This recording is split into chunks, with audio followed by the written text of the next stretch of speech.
Good evening, Jason. I'm the youngest of our workers, and I'm still pretty stiff, so can't imagine what the older fellas are What are like. the old? Well, I can confirm that older makes a difference. We've been struggling along at the house. There's been some unforeseen things that have required fixing, and require as in like things will not go well without being fixed. But I'm glad we have smarter people than me to help fix them. So they are in the process / already been fixed. So we're gonna keep on trucking. We're moving in next week actually. So it's just gonna be me and the dog and the porta potty. And, I told Lindsay the other day, I said, we might as well just save a lot of space in the house and get rid of all bathrooms and use a porta potty and a garden hose. That's all you need. I'm so sorry, Lindsay. Well, yeah, but see, the porta potty that we have there is from Salina Septic, and I don't know what they did, but there are air vents that blow wind just all over while you're in there. So you get a nice little updraft. It's nice. So anyway, good to know you're making progress on the house. That is, this time last year when you were talking about it, you really hope to be living there by now, I know. So delays have occurred. Delays and delays. Well, I hope it goes smoothly from here on out. So we are progressing through the book of Galatians. We're going to do a quick little recap of kind of where we've been. We've started chapter 1 last week. Well, kind of progressed in chapter 1 last week. And then after getting through one verse the week before that. So we've made it through verse 17. And of course, some interesting stuff and some good discussion that we've had so far, but we haven't got to anything particularly difficult yet, but that's going to change tonight. So I'm interested to hear how you deal with some of that. We'll jump into some things tonight that will make us scratch our heads a little bit, maybe. So in chapter 1, so far we've seen that Paul right off the bat begins a defense of his apostleship, which is going to be a common theme, especially in the early chapters of Galatians. And once he has established that, once he has successfully defended his apostleship and established his authority, then he'll be able to move into some of his teaching and some of his doctrinal stuff that he wants to cover and get through to the people. So, but he has to lay that foundation first and really establish his authority to be able to teach and say the things that he wants to say. And then we moved really quickly into kind of a very abrupt, as we talked about, because typically Paul in his letters often starts with some flowery stuff and some, I'm thankful for you and I remember our time together and kind of warm and fuzzy stuff. And he pretty well skips that in Galatians, and he jumps straight to a really scathing rebuke of the fact that they are leaving the gospel that he had preached to them. And in the course of that, he establishes the fact that there is one gospel. And he says at first, I'm surprised that you're leaving, that you're trading in what I've taught you for another gospel. And then he says, well, there's not really another gospel. There really is only one gospel, because anything else that you're trading in my teaching for is not a gospel. You're not trading one gospel for another. It's not a lateral move. And it's certainly not an improvement over what I've taught you, because what I've taught you is from Christ. And so that one gospel that Paul has established, or that he has taught, originates with Christ. And he's going to go to great lengths to show that, and he's going to make mention of that even several times tonight through the passages that we'll get through, or at least that I've prepared for us to get through, whether or not we make it that far. And then we will see that there is just one gospel. Paul is consistent in that message throughout his defense of the things that he's taught. And then kind of rounds out the chapter, beginning to get into some of the things that establish some of the difficulties that we'll deal with tonight. And that is that he is faithful to God's call. And he talks about God's call for him on the Damascus road and that God had set him aside from his mother's womb. For his whole life, he has been destined for this, even though for a great part of his life, he didn't know it. And so Paul is laying out a case that not only am I a true apostle, but I've been one that was designated from birth to be an apostle. And as I teach and do and say the things that I teach and do and say, I'm doing so in honor of the call that God has placed on my life.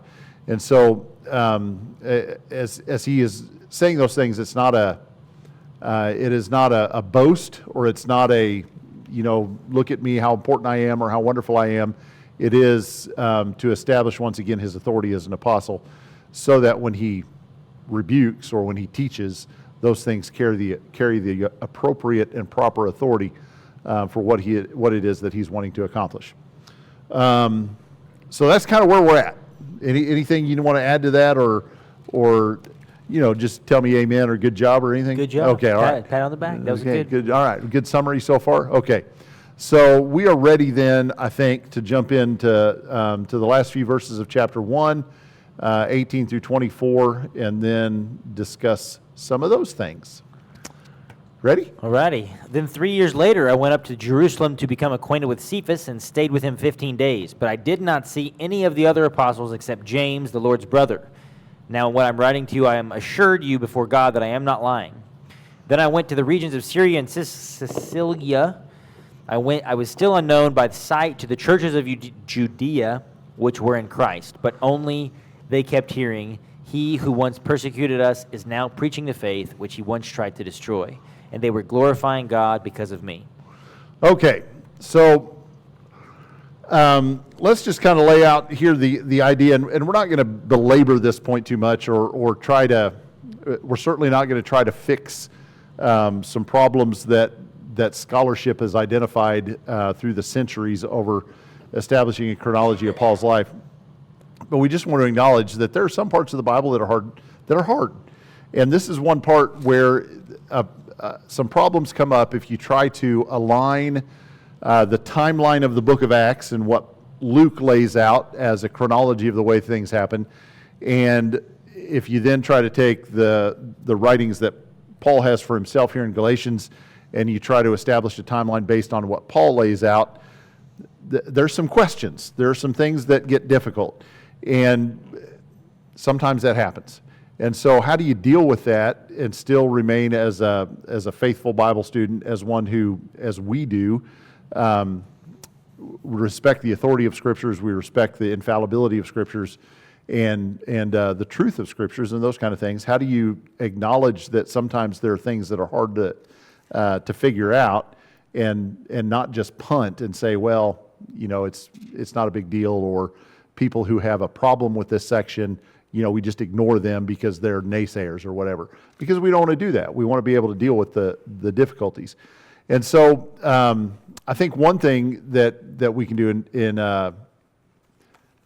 in dealing with difficulties like this is, first of all, acknowledge the fact that it was not Paul's, it was not Paul's intent to establish a chronology of his life. That's not what Paul is doing. And neither was it Luke's intent to establish a chronology of Paul's life. They are writing, both of them, for very specific purposes, and in some ways those purposes overlap, but in other ways those purposes don't connect with one another. And so when Luke tells some of the story of Paul's life, he's not necessarily telling all of the story of Paul's life. And when Paul tells this portion of the story of his life, it's not necessarily true that he's trying to tell all of the things that have to do with what he's done since his conversion. And so if we find some difficulty overlapping those things, then it might just be because they weren't trying to overlap. Paul wasn't trying to reconcile Luke's account of things that happened, and Luke wasn't trying to reconcile all of the things that Paul did. And if you have two eyewitnesses that see the same car wreck, are they going to tell the exact same story about the chain of events that took place? And if they don't tell the exact same story, does that mean one of them is lying? Does that mean one of them is wrong? They're telling their story from their own perspectives. They're telling their story as they saw those things happen and take place, and they can both be right, even though some of the details of the things that they say may not completely perfectly line up. So as we get into some of these things, and we'll talk about, kind of where some of the things that Paul mentions in Galatians, how they do or how they might fit into the book of Acts, I think we can bring some of those things up. And then there'll be some others like, well, here's my best thought, or here's my best interpretation of this. Maybe this fits in a way that we can make it make sense.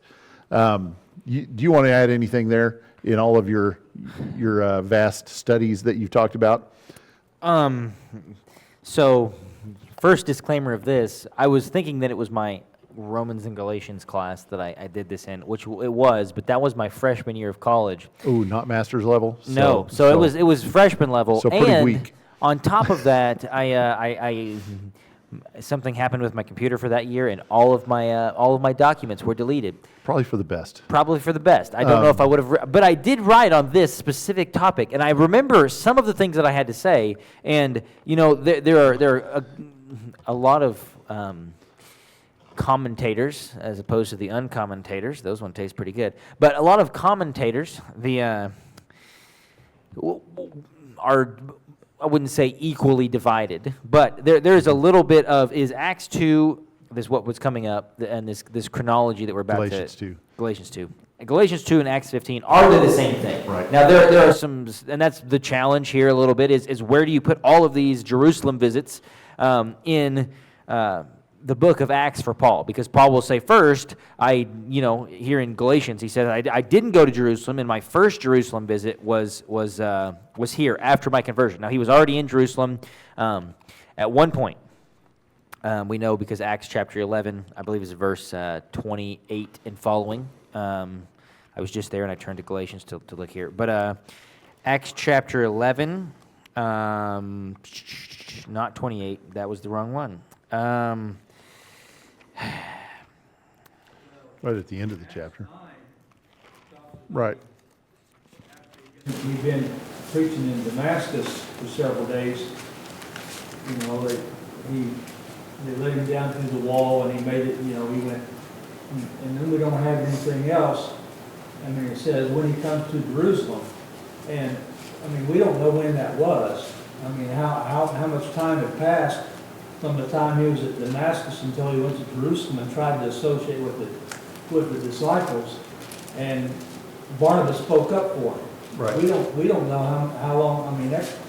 I was thinking maybe that could be the period of 3 years. I don't know, but that's just one of the thoughts that came to me about. Hang on to that thought. I think it's a good one. About when he's talking over in Galatians about after a period of 3 years he went up to Jerusalem. Yeah. Because we don't like I say we don't know over here in Acts 9 after he left Damascus how long where he went from there and how long it was before he came to Jerusalem. I think you're right. I think Acts 9 and Galatians 1:18. I think to me those seem to align really well. In the not just in the timing of it, but also in being able to reconcile the details of the things that happen. There is still a question from that, because who does Paul say that he saw specifically in Galatians? He says, I got acquainted with Cephas, I stayed with him for 15 days, I didn't see any of the other apostles except James, the Lord's brother, which kind of raises some questions anyway, because do we consider James to be an apostle as the way Peter was? Well, no, we don't. And in fact, I think you can make the case that he was not. I'll just say he was not. And so that word there, except, can mean something other than the way we use the word except. Can mean I didn't see any of the other apostles, but I saw James, is basically the way we could read that, to say, and if you want to jump in there on anything Greek, go ahead. But that was one commentary I read today that allows us to use that word in a way that it doesn't identify James, the Lord's brother, as being one of the apostles, because I don't think we want to go down that road. And and it seems to line up. Timing-wise, it works okay. It works okay with some of the things that we've already said we kind of stand for as far as the South Galatian theory being the one that we're following, which means that Paul and Barnabas' trip through that South Galatian region, we're taking the Roman designation of a geographical area, not the ethnic Galatian route. And so the real difficulty doesn't pop up if we take that route. This all seems to line up okay. Galatians 1, Acts 9, no problems. The real problems start when we get into Galatians 2 and some of the things that Paul says there, and trying to find how that aligns with some of the things that Luke talks about in the book of Acts. So as I said at the beginning, kind of from the outset, I don't want to get too bogged down in it. I feel like we're already getting bogged down in it, and we haven't even got to the hard part yet. I too wrote a paper on this, and mine was a master's level paper, and I'm thankful it's nowhere to be found, because I can remember some of the things that I wrote, and I thought, well, that's not what I believe today at all. So after having studied it more. Tim. This is the divine word of God. Absolutely. Thank you for bringing that back to us. God is not the author of what? Confusion. So where's the problem? I'm confused. That's That's it. That's us. And I have to keep coming back. It was not, Paul is writing for a specific reason, to establish his apostleship, which centers around the idea of where he got his gospel. And so his focus is on establishing any contact with the apostles that would call into question that his apostleship or his gospel is from a source other than Christ. Because God is the source of his apostleship. God is the source of his gospel. And so Paul is writing with that specific intent in mind. Luke is not writing with that specific intent. Luke is not writing to establish Paul's apostleship or where Paul got his gospel. Some of the things Luke writes about inform that, but that's not the reason that that Luke is writing. So we have to keep those things in mind, that they are writing for very specific reasons, and those reasons don't always fully align with one another. And so it's okay that they have two different perspectives. That's why they're writing. So Peter and Paul together at last. You would expect that. I mean, we see it today, even on like a global level. The leaders of various countries, or the leaders of various social movements, or the leaders of various religions, or whatever it might be, from time to time find themselves in the same place, getting together to discuss how they can build one another up, how can they can encourage one another. So it's not unexpected that at some point Peter and Paul are going to cross paths. As you see Paul's ministry growing, as you see his influence growing, and we already know of Peter's ministry and influence, that it's at the pinnacle, and so we would expect them to at some point find themselves together and in discussions with one another. Paul talks about that in Galatians 1. He says, we got together, and for 15 days Peter and I were together. That's a significant amount of time for them to be able to be together, for them to vet one another, so to speak, so that they can determine that they're on the same team, that they are on the same side. By this time, Peter has already had his experience with Cornelius, and because that happened in Acts chapter. If this is Acts 9, if this then is he Acts hasn't had it. 9, then Peter hasn't had it, because I was jumping to Acts 11 like you did a second ago. So then Peter has not had his Cornelius experience, unless, as we've said when we study the book of Acts, Acts is not always written in chronological order. Some things jump around a little bit. And so that wasn't Luke's purpose in writing, to establish a line-by-line chronological event of the things that happen in the New Testament church.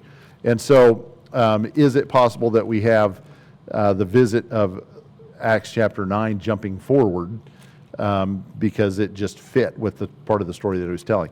I can't discount that. I don't know I don't know that I would say yes to that, but I don't know that I would say no to that either.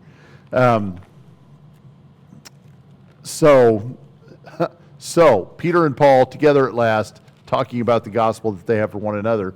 What an interesting, I mean, like Peter's Right. the fisherman, and much Yeah. of what Peter knows is not because he's necessarily been a super huge scholar in the, in the Old Testament. I mean, he was a Jewish man, but he was a Jewish fisherman. Right. His education was Jewish fishermanry.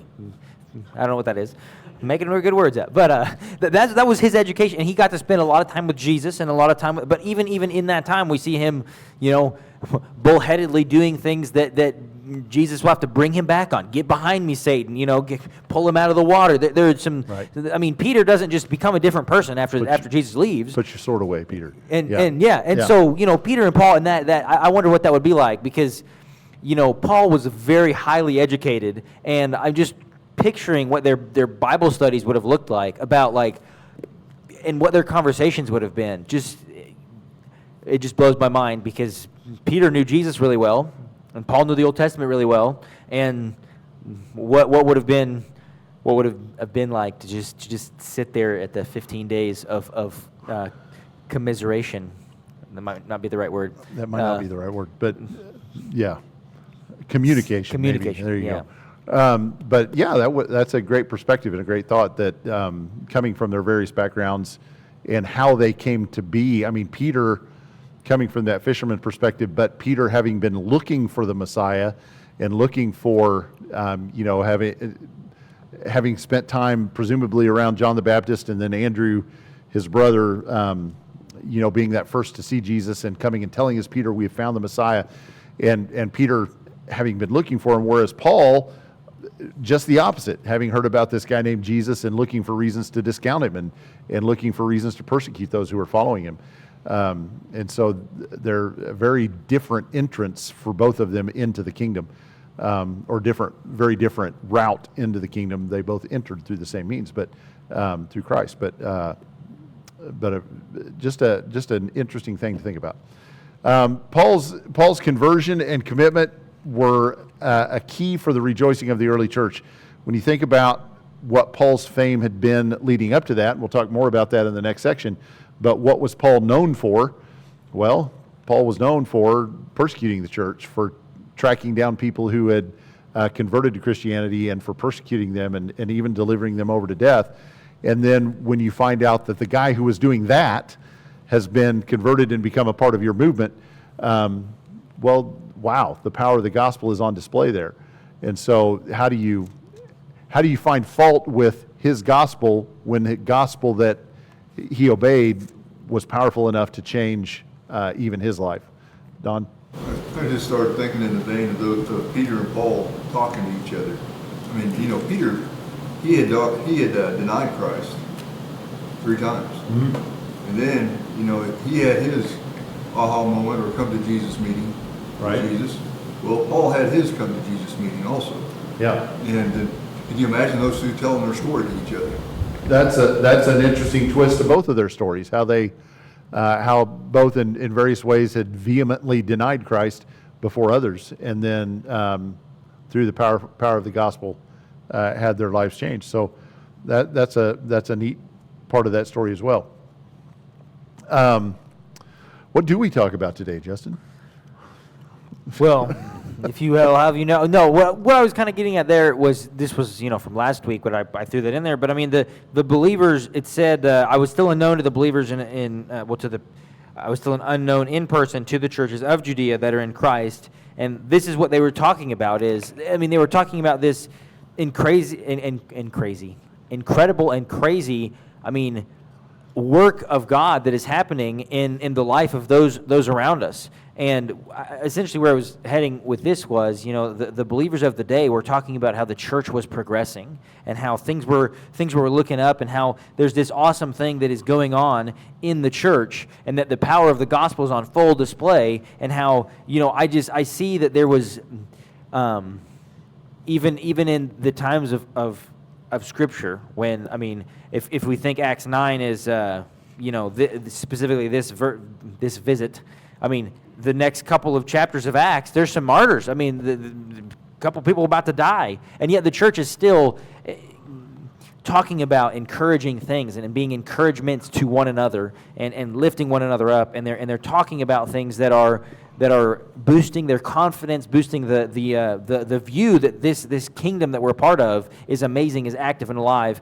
And I feel like maybe a little bit the church has maybe not gone in the opposite direction, but I mean, what we hear now is about how churches are declining, and what we talk about now is how, well, I just can't believe they didn't come back to church, or I just can't believe that this is going on. And it seems to me like they were being encouraging about the fact that people are changing their lives for Christ, and that's awesome and amazing. And to me, there was good news behind that.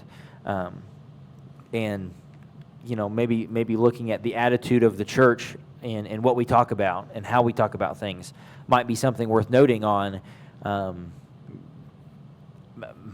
Maybe we could flip to a different way of communicating about the churches and other churches and how we are portraying the atmosphere of the church.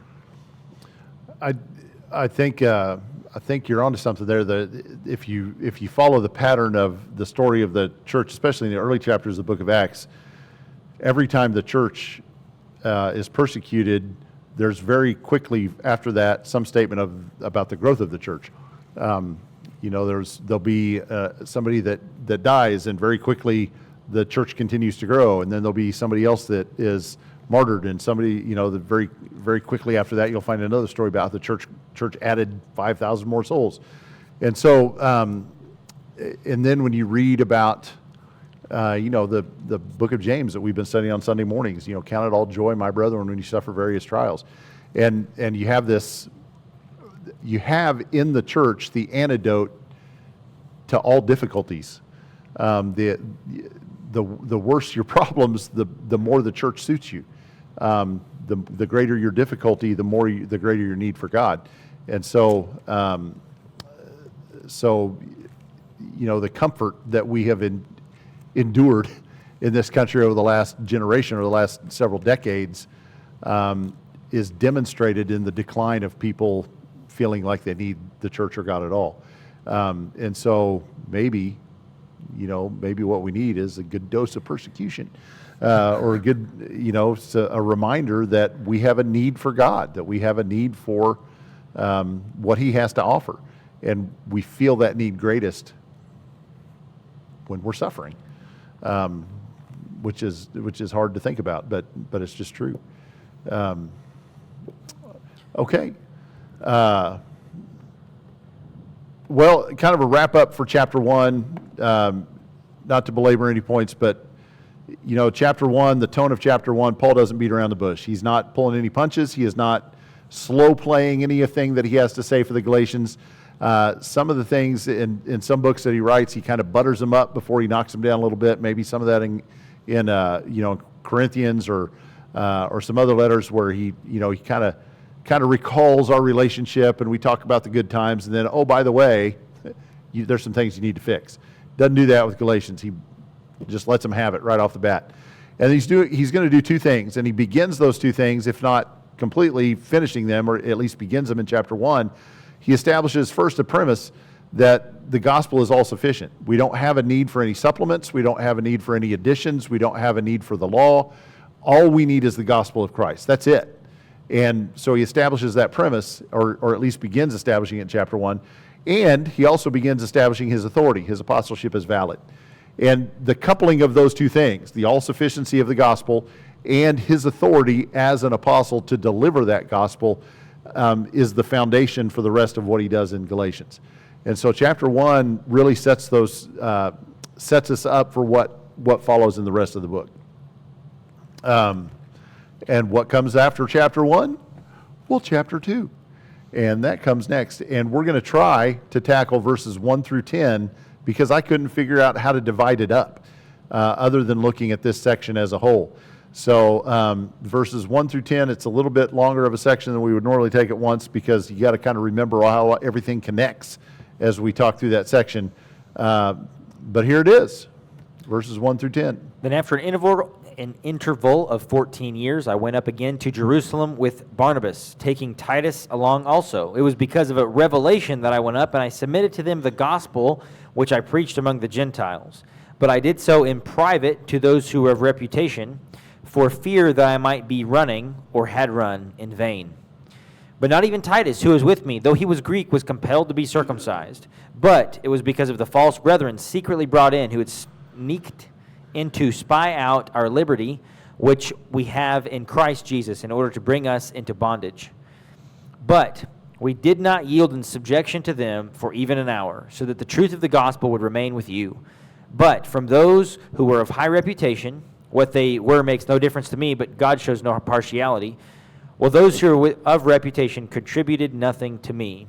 But on the contrary, seeing that I had been entrusted with the gospel to the uncircumcised, just as Peter had been to the circumcised, for he who effectively worked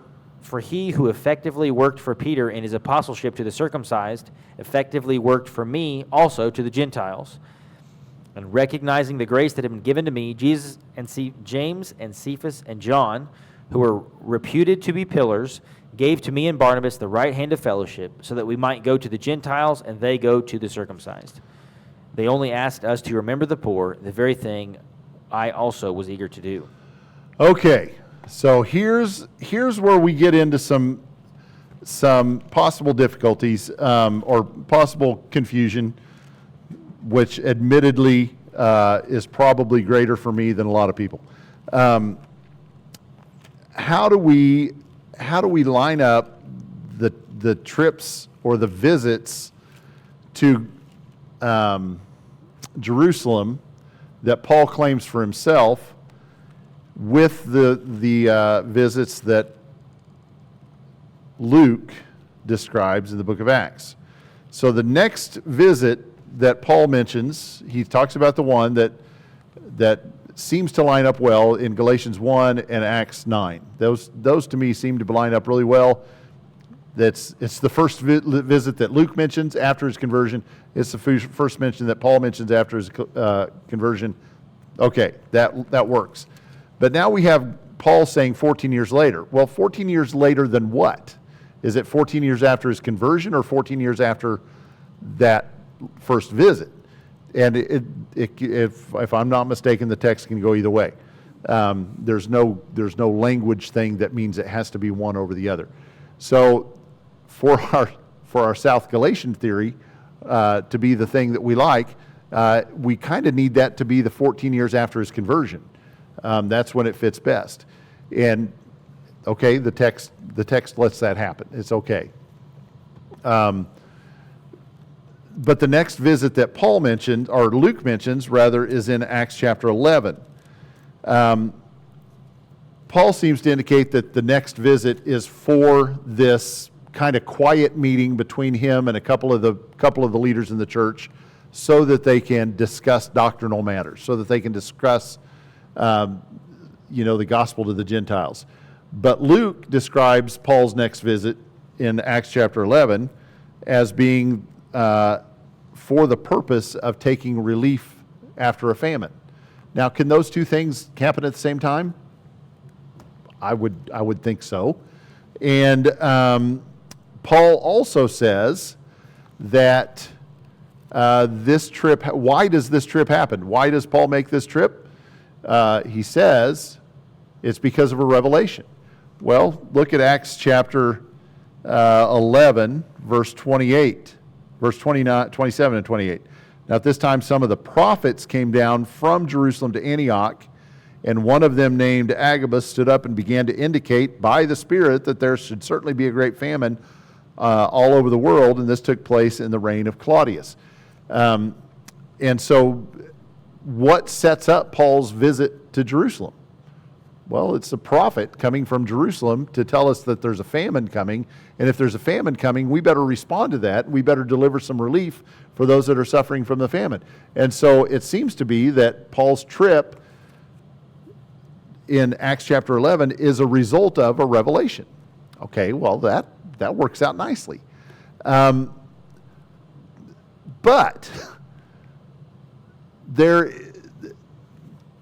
Paul seems to indicate that I'm going there because God told me. I mean, look at what he says in Galatians chapter 2. Let me get back there. Galatians chapter 2. It was because of a revelation that I went up, and I submitted to them the gospel which I preached among the Gentiles. Paul seems to be indicating that God sent me there to have this meeting. I mean, that's the way Galatians 2 reads. I'm going there because God sent this revelation to say, go talk to them about the gospel you've been preaching. Am I reading that wrong? But that's not what Luke describes the revelation as being about. Revelation was about a famine. And it was Agabus's revelation. It wasn't Paul's revelation. Galatians 2 seems to indicate that Paul received the revelation from God to go up. Now, can both of those things have happened? Again, sure. It's just that there's two different accounts of one story. Let's see, what else did I have here? In Luke's account in Acts 11, who travels with him in verse 30? Barnabas. But in Paul's account in Galatians 2, who travels with him? Barnabas and Titus. Barnabas and Titus. So, okay, is it possible that Luke left out the mention of Titus? Well, guess how many times Luke mentions Titus in all of the writing of Acts? The answer would be 0. Luke never mentions Titus by name. And so, I don't know why. I don't know why not. He doesn't like him. Bone to pick. Well, Barnabas was a guy that liked everyone. I mean, he even liked John Mark. Well, I was meaning Luke. Luke decided not to yeah. put in there. You know, it's like, I'm a physician, and he didn't take my medicine one time, okay. so that's it. Maybe so. All right. Anyways. So I mean, are there ways to make it a lineup and say, well, it looks like they're the same thing? Yeah, there's a couple of things that point to it being the same thing. But then there's a couple of differences that make it feel like it's not the same meeting. So is Galatians chapter 2 and Luke 11, or not Luke 11, Acts 11, are those the same meeting? Probably, potentially. The other thing that I would say is before the Jerusalem Council in Acts 14, 15. 15, yeah. Well, I was in 14 because at the end of Acts 14, verse 28 says, and they remained no little time with the disciples. And where they remained at is up in Pisidia, and they came to Pamphylia. When they spoke into the word in Perga, they went down to Attalia, and from there they sailed to Antioch. And so Antioch is where they're at the end of Acts 14, and obviously there's quite a gap. You know, it says they remained no little time, but quite a gap between Antioch and Jerusalem. But the specific visit that he's talking about, after 14 years I went up to Jerusalem, again taking Barnabas with me, Barnabas and Titus, could have been sometime in there, in between Acts 14 and 15. It doesn't say. It says they're in Antioch for quite a while. Yeah. And now a trip, I just Googled it, but a trip from Antioch down to Jerusalem would have taken a week or two of travel. So, I mean, it wouldn't have been just a light, we got to go. But Paul says, from a revelation, I came down. And so this could be a totally different, non-recorded event in Acts that this Galatians 2 visit is. We don't know. I don't know. I mean, potentially. Chuck. A couple of questions. I've got lots of questions. Go ahead. Okay, do we know how long the first missionary journey was? We have a pretty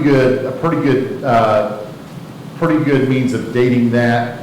As I recall, 46, 47, kind of around in there is when we think that, and it was probably certainly less than 3 years, maybe as long as 2 years, but not more. But it would have been what we would consider to be a 2-year trip, 1.5 to 2 years. Okay. Well, anyway, I was just wondering, how long that period of time was that they were gone. Right. And everything. Well, but in chapter 2 here, in a few verses down from this, it's talking about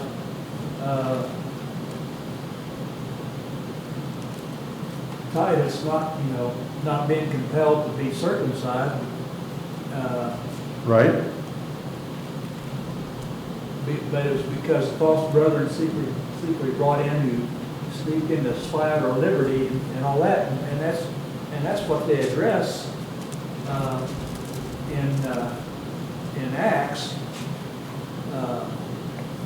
chapter 15. They're discussing this with Paul and Barnabas, Right. and they get into a sharp disagreement or a sharp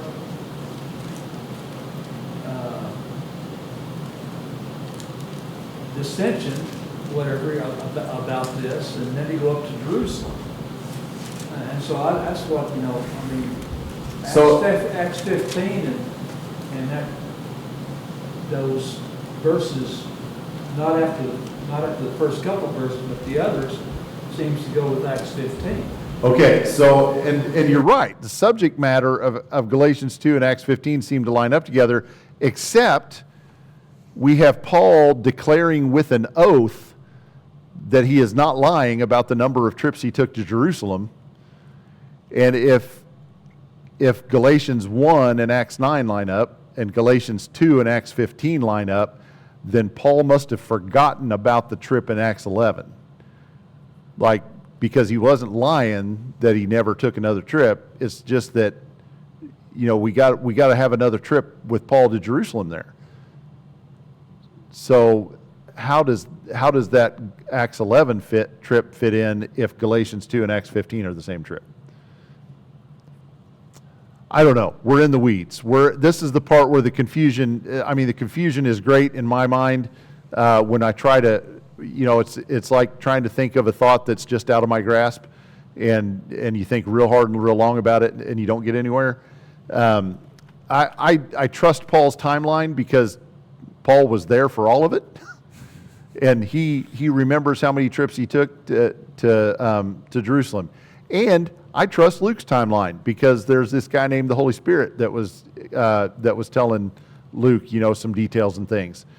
And so when I can't make those two timelines line up the way that seems to, I want Galatians 2 and Acts 15 to be the same, but that causes problems. And so I need Galatians 2 and Acts 11 to be the same, and that causes some problems. You're thinking that verses, chapter 2, verses like 1 and 2 is a different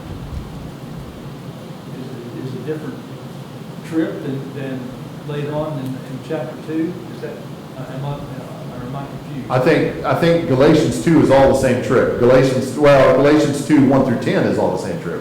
Okay. Yeah.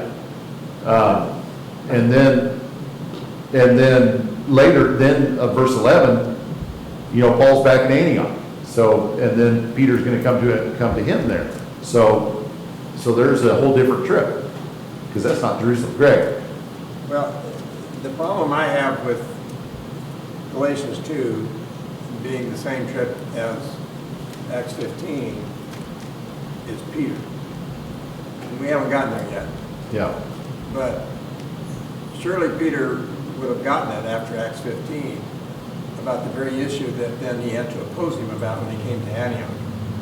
Well, he should have had it by Acts 11 because in Acts 11, that's after Acts 10, which we've already talked about. That's when the meeting with Cornelius. Well, but it really came to a head in Acts 15. Yes. And they dealt with it thoroughly. They wrote a statement Yeah. out. They sent it back with them. Yeah. So it was in black and white. Yeah. In Acts 15. And the other issue there too is Paul talks about in Galatians 2. Paul describes what sounds like a private meeting. It's not open to the general public. But Acts 15 sounds like a very open meeting where we're going to get together and we're going to have a decision on this that everybody agrees to and everybody is bound by at the end of this meeting. And the public letter goes out after that in Acts 15. It is. So that's another problem with Galatians 2 and Acts 15 being the same. Yeah, it had festered along for a long time, Yeah. and it kind of boiled over and boiled over. Yeah. And it finally came to a head in Acts 15, Yeah. where it seems to me that they dealt with it once and for all. Yeah. But in Galatians 2, it doesn't feel like it had been dealt with. Right. Now, how much time happens between the meeting in Galatians 2 and the meeting in Acts 15? Well, probably not a whole lot of time, because we've talked about that in our introduction when we talked about the South Galatian theory. Galatians, we believe to have been written after the first missionary journey, but before the Council of Acts 15. Because if it was written after Acts 15, then Paul could have used that as part of his defense of what he was teaching. Exactly. So there's a meeting that takes place in Acts 11 that is a private meeting after but is still, and that meeting is before the first missionary journey. And so before Paul and Barnabas even take their gospel to the South Galatian region, they've had a private meeting with Peter and James, and they've established that they're all speaking the same gospel. And then after that missionary journey, there's a public meeting in Acts 15 where that is finally kind of codified and made public. As you said, that if Acts 15 had already happened, that he wouldn't have mentioned Right. the outcome of that meeting. in Yeah, Galatians and then 2. it wouldn't have been part of what he preached even as he traveled through Galatia.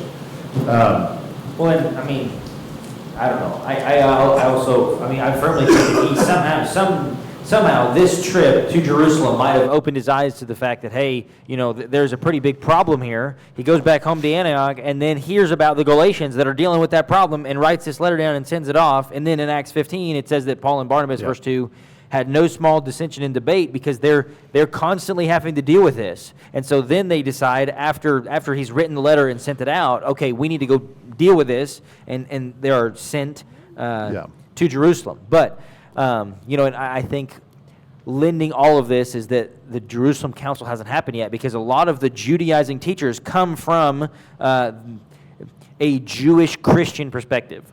And if all of the Jewish Christians in Jerusalem have decided Acts 15, okay, yeah, it's just remember the poor. I mean, maybe the ones in Galatia are behind the times and behind the curve and haven't heard that yet. But that feels like, again, as Greg was saying, Paul would just need to say, hey, even the people back in Jerusalem, even Peter and James and all these people, they told me that that's good. And they have this specific document that they've written that you can go reference real quick.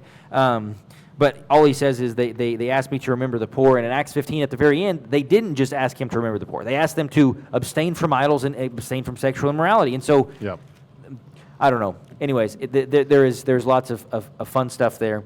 Okay, so we've got a few minutes left tonight. Leaving this behind. And as we come back together next week, we're still going to, I think there's still probably going to be a few things in this section that we want to just talk about doctrinally. The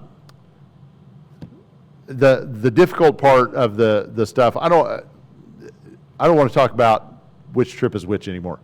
Yeah. We're not going to resolve it as far as like, this is something that's been wrestled with for centuries. And it's a difficult, it's a difficult thing to align. It's a difficult thing to come up with.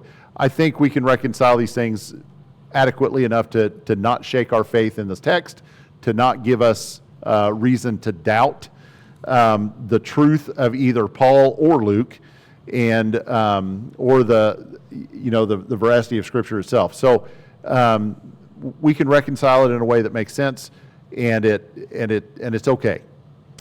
We may still have questions, and that's okay. And so come back next week and rest assured that we won't rehash all this, okay? That it won't be another trip through the weeds in the jungle trying to make sense of something that ultimately is not the point of the letter of Galatians. Wait a minute. No, we're gonna let you figure it all out, come up with the right answer, and The right answer is the Bible is true. okay. That's the right answer. You solved it. And I'm going to be okay with that.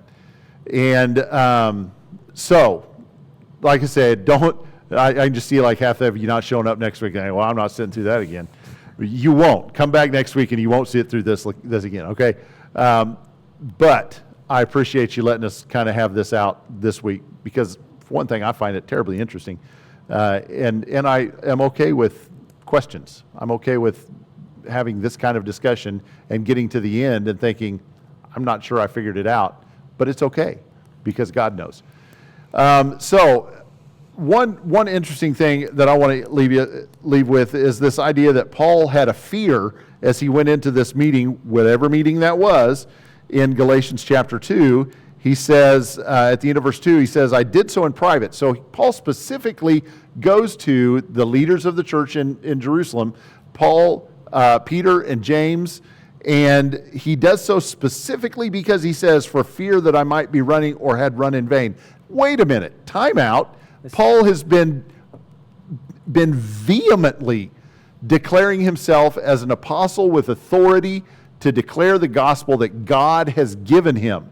And now Paul's going to punt and say, maybe it was all for naught. Maybe I was wrong. Is that what Paul is saying? Maybe I was wrong? Maybe my gospel wasn't the true gospel? Doesn't that undermine everything that he said up to this point, if that's what he means? So go with it. Take it. What do you think? So, I think, we'll put it this way. So this has been 14 years. And again, depending on which Acts trip you're going to line up with this, he's been, again, preaching, calling himself an apostle. His name is now Paul. His name gets changed to Paul. And again, unless you're, the Acts 11, I believe they still say he sent Saul. But it might have been, I'm going to turn there real quick just so I can look there. They do say in Acts 11, verse 30, that they sent it to the elders by the hand of Barnabas and Saul. So his name might still be Saul if this is the original trip. But he has been... Not Paul till 13. He's been going at it, preaching. And I don't necessarily think that he's saying that I had been running in vain, that my gospel is not correct, that things are not right, that I am been preaching a falsehood. I think the running or had run in vain, if I had to shoot a shot in the dark sort of a thing, would be that not that the gospel is wrong, not that Christ is not sufficient, but that we're in the same boat, and we're following the same Jesus. I mean, and like he's gonna in the end of Galatians 2 in verse 11, he says when Cephas came to Antioch, and he says when they perceived who seemed to be pillars. I think what he's talking about is that I had tried to put myself in this movement, and these people are not the people that I signed up for. That these people are not the ones that I've been trying to live a life for God for, and I thought you were in the same boat, but it turns out you guys are all, following a different gospel, and I'm not going to follow a different gospel, so we've got to break off here. My running is not because my gospel's wrong, my running is because we don't have the same one. I like it. I think you're exactly right. Paul does not, nor has he ever doubted the gospel that he received from Christ, because he knows the source of that gospel. He was there, he saw it, he spoke to Jesus, and Jesus delivered that gospel to him personally. Paul does not doubt the gospel. If there's a fault, if there's a flaw in this, it's that I may not be able to fellowship or associate with people who are preaching a different gospel. We've already had that talk. There is no different gospel. But if Peter and the other apostles are preaching a gospel that doesn't align with what Paul is preaching, the fault is not in Paul's gospel. He is that confident in what he believes that he believes he is preaching the same gospel as Peter. He believes that he is preaching the same gospel as James and that the church in Jerusalem is espousing. But if they're not preaching the gospel he's preaching, there's a problem, because he knows where his gospel came from. So I think you're exactly right. The fear is not in him having a false gospel. The fear is that maybe they've got a false gospel. Ooh. There's a scary thought. Okay. Thank you for your patience tonight. Hopefully, all of that translated into a sincere and genuine desire just to understand what the text is saying, and not that we're being nitpicky about things, because that's not the what we want to portray at all. And so summarized will- nicely. We were trying to give you a peek behind the curtain. This, I mean- into the scholarly realm of Well, what they think about all the time. I'm And it's careful like, with that word, but- well, and- they would use it very profusely that we are the scholar. You know, And- we, the commentators, are the scholars, and it's like Yeah. this is what sometimes you got to read to get to the good stuff. And it is out there. So if you ever decide to to study on your own or to take a course or read a commentary or something like that, you're going to see some of this stuff, and it's out there. And we've kind of wrestled with it already, and we don't mind letting you know that we've wrestled with stuff. So it's there, and take it or leave it. It's there. All right, thank you.